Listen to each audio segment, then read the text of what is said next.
কিছু কেলেঙ্কারি এর মধ্যেই ফাঁস হবে।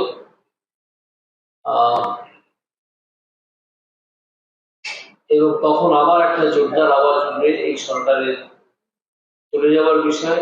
এবং সেখানে আমার ব্যক্তিগতভাবে মনে হচ্ছে এই কেলেঙ্কারি যদি ফাঁস হয় কয়েকদিনের মধ্যে, তাহলে আমার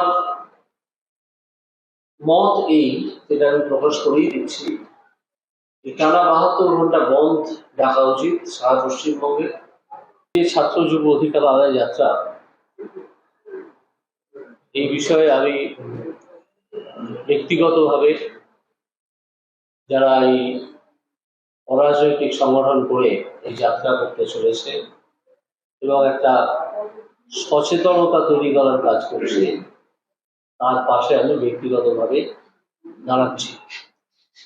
দলগতভাবে নয়, দলগতভাবে আমি এখানে আসিনি, আমি এখানে এসেছি সম্পূর্ণ একজন ব্যক্তি মানুষ হিসেবে একটা অরাজনৈতিক সংগঠনের পাশে দাঁড়াবো এবং এনারা যে কাজটা করছেন এবং শুরু করছেন সেটাকে অত্যন্ত জরুরি কাজ বলে মনে করি। এই কারণে যে আমাদের রাজনীতির ক্ষেত্রের বাইরে আরো অনেক অনেক মানুষ থেকে যান যারা সরাসরি রাজনীতিতে যুক্ত হতে চান না বা হন না, কিন্তু তাদের একটা মতামত থাকে, মত প্রকাশের একটা জায়গা থাকা দরকার।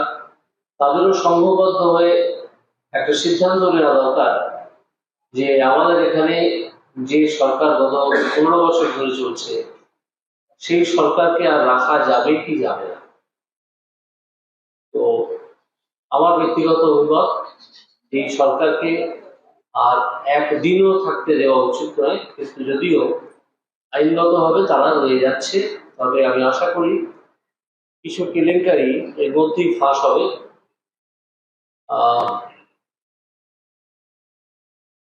এবং তখন আবার একটা জোরদার আওয়াজ উঠবে এই সরকারের চলে যাওয়ার বিষয়।